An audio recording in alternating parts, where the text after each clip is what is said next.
Bonjour, c'est Cryptoly, j'espère que vous allez bien en ce samedi 11 novembre 2023. On se retrouve aujourd'hui pour parler crypto, pour parler BTC, pour faire le point hebdomadaire dans lequel on a eu encore une semaine bien verte sur la macro, verte sur le BTC. On va justement se projeter où on est sur la macro, ce qui va se passer dans les mois suivants, en tout cas ma vision, pareil sur le BTC. On va se poser la question aussi, est-ce qu'on va rentrer vraiment dans une saison des altcoins, étant donné que on a quand même quelques grosses performances sur du Solana, sur du Tao, sur certaines cryptos, et qu'il va falloir se positionner, oui ou non. Est-ce qu'on est dans un bull run, est-ce qu'on est dans un pré-bull run, ou est-ce qu'on est tout simplement dans une accélération haussière, un rallye? Et on va se poser la question, est-ce qu'on est dans le déni? Parce que c'est quelque chose qui est important à statuer. Est-ce qu'on est dans cette phase de déni très importante dans les cycles de marché, ou est-ce qu'on est vraiment dans une phase de rallye pur pour la préparation d'un bull run?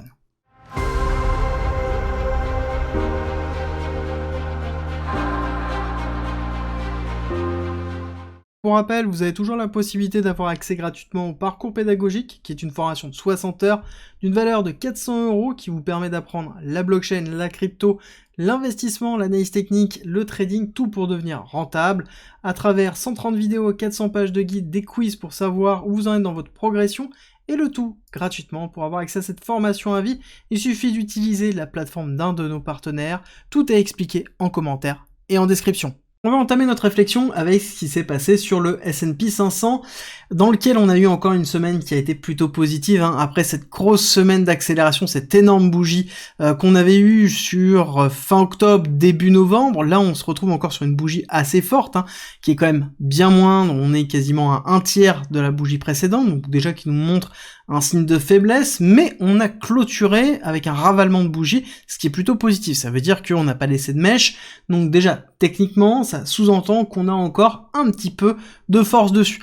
Et ce qui est intéressant de voir, c'est qu'on se retrouve exactement dans cette typologie de pattern-là, dans lequel on a eu une accélération baissière, grosse bougie d'impulsion, bougie derrière qui clôture au-dessus avec une bougie qui fait un tiers de la précédente, et donc on pourrait escompter une bougie à peu près identique à celle-ci si on était dans cette démarche-là. Cette démarche-là sous-entend qu'on serait sous une forme de retracement, de respiration du cours, pour ensuite faire une deuxième jambe baissière au niveau de l'accélération baissière sur le S&P 500, qui serait en corrélation avec derrière un durcissement au niveau des taux, donc pas forcément des taux d'intérêt de la Fed, mais des taux aux 10 ans, dans lequel on sait qu'on est déjà assez haut, on est dans les alentours de 5%, on comptait avoir une forme de respiration et descendre sur les 10 ans en dessous de 5 et arriver en dessous de 4-5, voire peut-être un peu moins, mais on voit que ça se passe pas aussi simplement que ça. On a le chômage qui est en train d'augmenter, donc on pourrait avoir une fin d'année 2023, début d'année 2024, donc Q1 2024, qui pourrait être un petit peu plus compliqué au niveau du S&P 500 et donc de la macro US, qui pourrait entraîner un durcissement, et en tout cas derrière, un shift plus rapide que prévu de la Fed sur les différents éléments, donc qui sont les taux de la Fed, donc mise en place d'un pivot qui serait plus rapide, donc qui serait plutôt positif sur le BTC et les actifs risqués. Gardez-le bien en tête, on va revenir dessus. Pour moi, techniquement, on est dans une zone de retracement classique. Pour rappel, on est ici dans le 618, et ce qui va être compliqué, c'est entre 618 et 786. On sait qu'ici, on a encore un petit peu d'imbalance, on est en weekly sur les contrats à terme S&P 500. On voit que on a une imbalance à aller combler, et là, c'est la zone compliquée quand on est entre 618 et 786, c'est la zone vraiment de lutte très forte, donc il va falloir voir la réaction du prix. Je pense qu'il y a une grande possibilité d'avoir une mèche comme ça, en tout cas une bougie weekly qui pourrait être effectuée comme ça, avec beaucoup d'indécision, avec une grosse lutte, et on verra est-ce que oui ou non on est dans une phase de retest classique d'une continuité baissière, ou est-ce qu'on a une rupture qui pourrait être la consolidation au-dessus des 4566, et qui est pour moi le niveau à retenir. Donc on va juste mettre le niveau de retest suivant qui devrait être ici, qui est un niveau de retest en weekly. Alors je vais juste le remonter un petit peu un chouïa ici, qui serait en plus les 4500, donc niveau vraiment clé au niveau du S&P 500. Si jamais on n'arrive pas à le casser ou à clôturer au-dessus, ça risque d'être compliqué, donc pour moi on va avoir la réponse cette semaine, donc la semaine qui arrive, et qui est en même temps logique, parce que on arriverait quasiment sur la dernière partie du mois de novembre. On sait très bien que c'est là où on va avoir la fin de l'année, les primes qui vont se jouer, la fin de clôture des positions, et donc là-dessus c'est là où on risque d'avoir aussi beaucoup de résistance, et potentiellement une ou deux bougies de ce style-là avant d'avoir une diminution de la volatilité. À côté, on a le DXY, donc le dollar face à un panier de devises, dans lequel on a eu une très belle réaction dans la zone de support. On voit bien qu'on est reparti à la hausse. Là, on a quand même une indication avec cette clôture qui s'est effectuée au-dessus des 105, où on risque d'avoir un dollar qui risque d'aller retester les 107 assez rapidement. En tout cas, moi, c'est la lecture que j'en ai. On a plus aussi une forme d'accumulation de week-off. Quand on a l'habitude, on voit bien, on a le ST, le STB ici, le Spring, accélération haussière. Ça c'est quoi? Ça c'est un SOS, c'est un signe of strength qui est en train de se mettre en place avec le très beau retest en fait de la rupture haussière. Donc là on est vraiment dans quelque chose qui est plutôt clean, on pourrait retravailler un petit peu cette zone là avant d'avoir une accélération. Donc on aura un dollar qui repartirait à la hausse. Ça sous-entendrait que ici, si on a un dollar qui repart à la hausse avant d'avoir une respiration, ça voudrait dire qu'on irait retester à terme ici les 110, 109, 110 dollars. Et donc ça voudrait dire que on a à côté les taux d'obligations qui continueraient à augmenter, d'où l'intérêt du dollar par rapport au reste, avant d'avoir une respiration. Donc là, on aurait un chiffre qui s'effectuerait en deux temps, avec une accumulation ici, une distribution ici, pour une redistribution, pour avoir une respiration plus longue, et donc plus long terme. Là, attention, on est vraiment sur du long terme, je parle sur un an quasiment. Quand on regarde sur des patterns comme ça, weekly, c'est vraiment sur du très long terme. Pareil sur, ici, le SP500, on est dans une dynamique qui est plutôt positive, avec des bonnes nouvelles. On est haussier. Moi, c'est une vision qui va être plus sur 6 mois, 9 mois, 12 mois, sur une continuité. Pour moi, là, on est vraiment dans des éléments qui vont donner le ton sur l'année 2024, sur la macroéconomie générale. Pareil au niveau du pétrole, on voit qu'on a ravalé cette bougie-là. Je vous avais dit qu'on rentrait dans le seuil compliqué d'en dessous de 75. Et donc on a bien une belle réaction qui est en train de se faire. Donc pour moi, je pense fortement qu'on va se mettre en place un gros range qui va être dans cette zone-là, donc qui va osciller entre les 75 et les 88, voire même on pourrait être un peu plus large, on pourrait dire entre les 75 et les 85. Allez, 75 et 85 dans lequel on a quand même pas mal de résistance qui se fait effectuer ici dans les 82, donc on pourrait dire 82 jusqu'à 75. Pour moi, ça pourrait être un très gros range qui se met en place entre les deux. Donc à surveiller, dans lequel on aurait une temporisation du pétrole, donc sous-entendu une temporisation de l'inflation, et donc on se retrouverait dans une inflation qui ne serait plus portée par justement l'énergie. Donc on pourrait surveiller l'inflation liée principalement aux services, et c'est ce qui va être surveillé aussi par la Fed.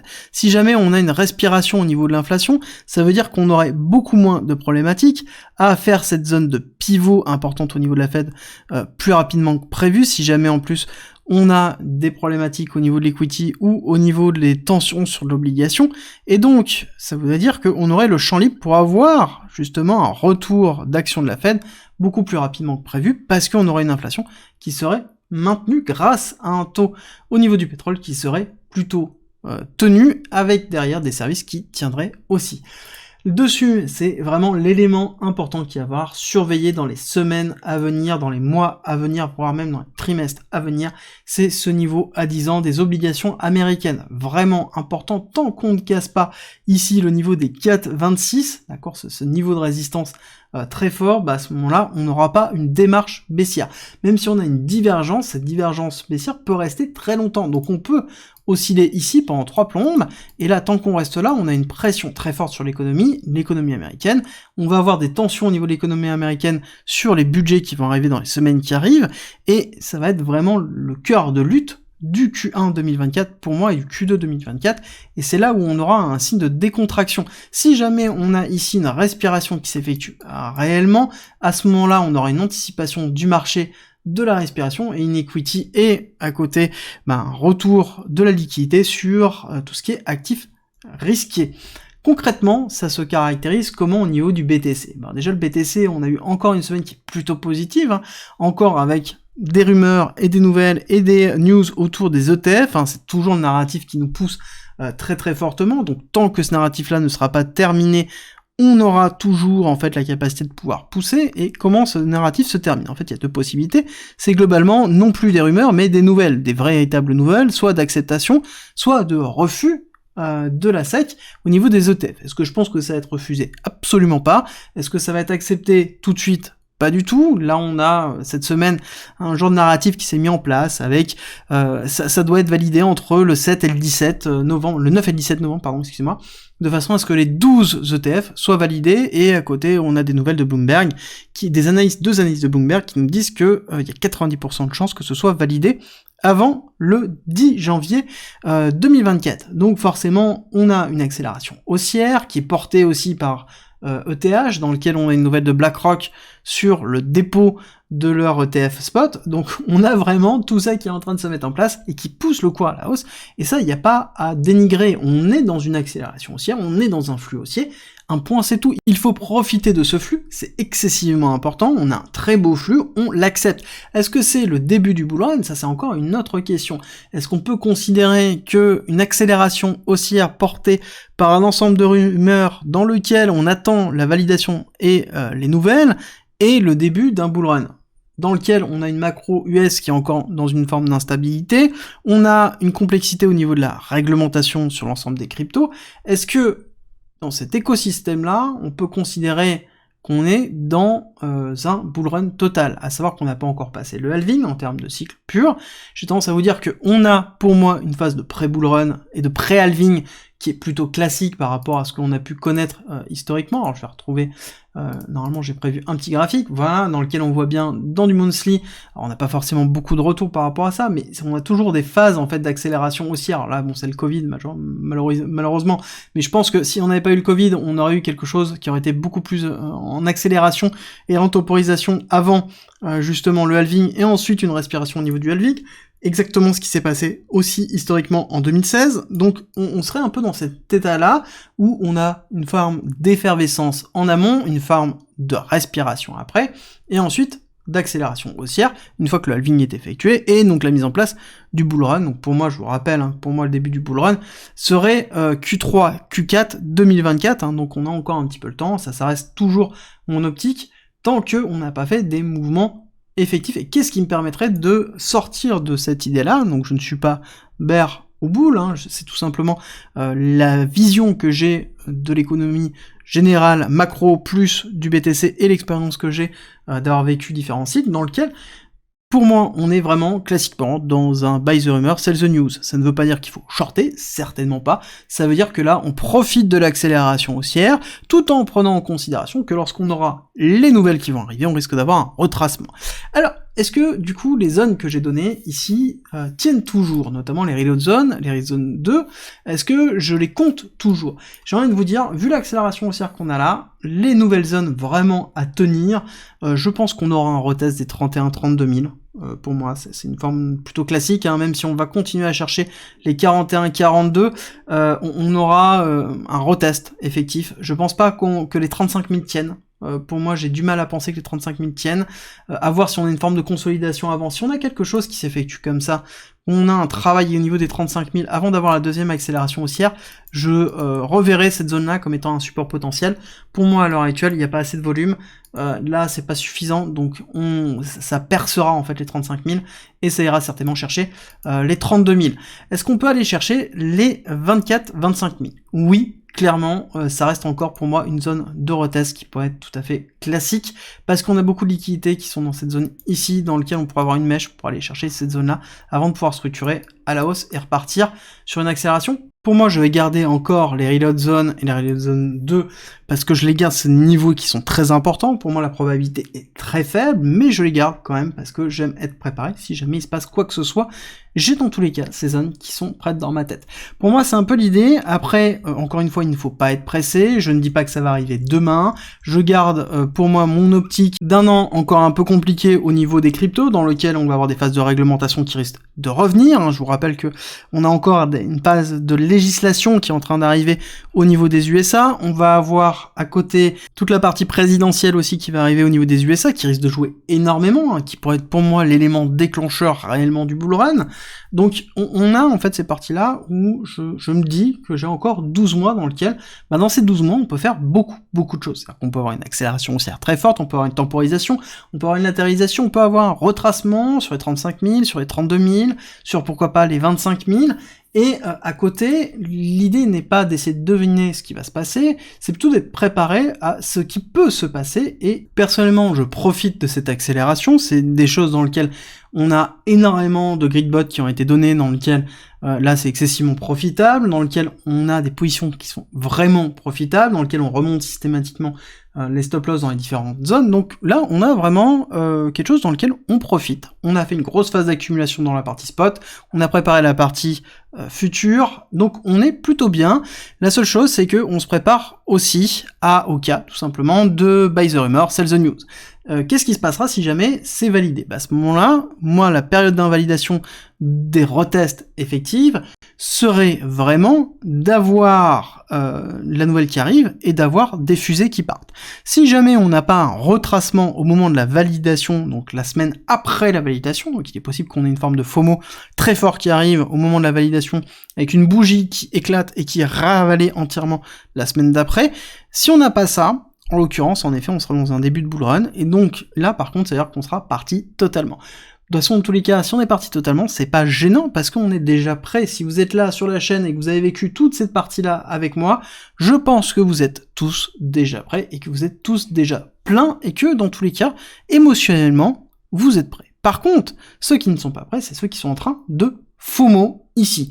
Voilà, là-dessus, il y aura une vidéo demain, vraiment, sur la notion de FOMO, parce que j'ai quelques interventions qui sont dans les commentaires, qui sont dans le Discord, dans lequel je vais m'en servir pour faire une petite minute psychologie, pour bien comprendre pourquoi vous ressentez ça, comment gérer cette partie-là, et surtout les erreurs que ça peut vous faire lorsque vous êtes psychologiquement atteint à ce point-là. Vous allez voir que c'est très important. En tout cas, ce qui est sûr, c'est que si vous avez attendu continuellement qu'on aille retester systématiquement plus bas et que vous avez jamais acheté ces lots-là, que vous avez jamais acheté ici parce que vous pensez que c'était à 10K, vous avez jamais acheté ici, bon bah là malheureusement ça va être compliqué pour vous, parce que dans tous les cas vous êtes dans une schématique où vous êtes vraiment dans un pur FOMO et que vous vous dites bah j'ai jamais acheté.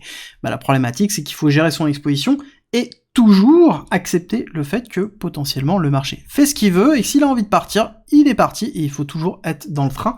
Quoi qu'il arrive, ça s'appelle la gestion du risque, la gestion de son exposition. Ça, je pense qu'on l'a couvert en long, en large, en travers sur la chaîne, continuellement et dans les quotidiennes. Alors, on va revenir un petit peu plus sur des petits points rapides. Donc pour moi, on est bien dans cette phase d'accélération. On a toujours le RSI qui tire un peu la gueule avec une divergence qui est en train de se mettre en place. Bon, ça on peut la tirer très longtemps la divergence, donc pour moi, c'est pas un véritable signal. On accompagne de toute façon dans tous les cas le flux qui est en train d'avoir lieu. L'autre point que je voulais vous donner, c'est une forme de relation entre la dominance du BTC, les altcoins et Ethereum. Alors, les altcoins, c'est Total 3 moins USDC, USDT et DAI, donc qui sont les stablecoins qui permettent en fait d'avoir tout simplement réellement l'ensemble des altcoins. Alors, un BTC maximaliste et un Ethereum maximaliste dirait les shitcoins, d'accord. Donc le bleu clair, c'est la représentation de tout ce qui est pas Ethereum, BTC et stablecoin. On a en jaune Ethereum, donc la dominance d'Ethereum, et ensuite on a en classique la dominance du BTC. Alors, ce qui est intéressant, c'est que normalement dans les cycles, on est censé avoir quelque chose d'assez classique, c'est-à-dire accélération du BTC, accélération d'Ethereum, accélération des altcoins, d'accord, avec BTC qui latéralise, durant cette latéralisation, c'est Ethereum qui pousse, et ensuite ainsi de suite. Là, c'est pas du tout le cas, c'est très intéressant de l'analyser, où on a bien une valorisation très forte de BTC qui s'effectue. Ensuite, on a une valorisation très forte de l'ensemble des altcoins, hors BTC, et ensuite c'est Ethereum qui s'est mis à se valoriser. Alors bon, le pic d'Ethereum ici, c'est clairement la nouvelle liée à BlackRock, hein, le dépôt de l'ETF spot de BlackRock, et c'est pour vous montrer à quel point ici la news de la validation potentielle des ETF joue énormément ici, hein. On est en train de préparer ça, on est en train de préparer cette partie-là, et c'est pour ça que je vous dis que là, on a quand même une forme de décorrélation qui est en train de se faire. Bon, là-dessus, on prend un petit peu de recul, on n'a pas assez de temporalité, de fractalité pour se dire que on a des statistiques qui sont plus ou moins suffisantes pour déterminer une réalité. Bon, on est quand même relativement de ça, mais on a quand même une pattern qui est différente du reste et qui nous fait poser des questions. Est-ce que oui ou non on est dans un début d'alt season ou non, ou est-ce qu'on est dans une réaction purement en fait émotionnelle qui est en train de se faire avec des accélérations haussières qui sont portées par des afflux de liquidités sur la possibilité de validation, parce qu'encore une fois c'est de la validation de BTC d'Ethereum. Il n'y a aucune raison que les altcoins actuellement poussent, surtout qu'on n'a pas une latéralisation réelle de BTC. Donc on est dans une dynamique qui est un petit peu différente, et c'est pour ça que je vous dis que je pense pas qu'on soit vraiment encore dans cette partie de bull run très fort. Je pense qu'on est plutôt dans une partie de valorisation du marché, donc on est en train de terminer le bear market, on a fini la latéralisation, on est en train de préparer tout simplement quoi? Bah le halving et le bull run, on est dans une phase de pré-bull run, ce qui est plutôt positif, et je pense qu'on reverra encore des zones d'achat qui vont être intéressantes. Est-ce qu'on reverra les meilleures zones d'achat? Est-ce qu'on reverra les 15 000? J'ai envie de vous dire, on n'a pas envie de revoir les 15 000. D'accord? On n'a vraiment pas envie. On n'a pas envie de revoir les 20 000, parce que ça veut dire qu'on casse toute la structure qu'on est en train d'avoir, et donc ça veut dire aussi que on va avoir émotionnellement quelque chose qui risque d'être très compliqué, et pour arriver à ces zones-là, ça veut dire que aussi on va avoir des problématiques endogènes tellement fortes que on n'a pas envie de les subir. J'ai pas envie de subir un FTX bis, j'ai pas envie de subir un Terra Luna bis, j'ai pas envie de subir une interdiction générale des blockchains et de les cryptos sur le territoire US. Enfin voilà, c'est des choses dans lesquelles j'ai pas envie de les vivre, et donc de mon côté, j'ai tendance à vous dire que vous n'avez pas envie de vivre et de devoir subir un 15 000 ou un 20 000. Prenez du recul. Et justement, en prenant du recul, j'aimerais terminer ces vidéos sur deux choses. C'est que, quand on prend un petit peu de recul sur les liquidités au niveau du BTC en regardant un an, on a quand même beaucoup de liquidités qui se trouvent où il y a 15 000, mais en vrai, on voit que c'est quelque chose qui reste tout simplement cohérent par rapport à l'accélération haussière. On n'est jamais venu les chercher. Il y a peu de probabilité qu'on aille les chercher. Par contre, on a beaucoup plus de liquidités qui se trouvent ici au niveau des 25 000, et beaucoup de liquidités qui se trouvent au niveau des 34 000, et d'ordre général, je pense qu'on va avoir un renforcement des liquidités à terme qui se fera au niveau des 30-32, je pense que là on voit bien que c'est en train de se reconstruire, je pense qu'on va avoir une reconstruction qui va avoir lieu, avec potentiellement un retest de cette zone-là, mais ça on le traitera dans tous les cas, dans les quotidiennes, au fur et à mesure.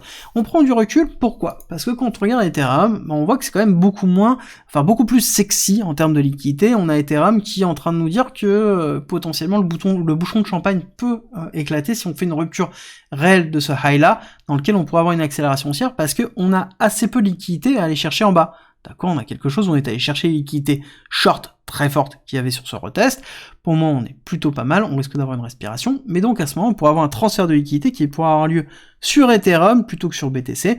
Assure, parce qu'encore une fois, on est lié à quoi? Lié aux nouvelles de BlackRock, parce que c'est BlackRock qui nous fait bouger, que l'on veuille ou que l'on ne le veuille pas.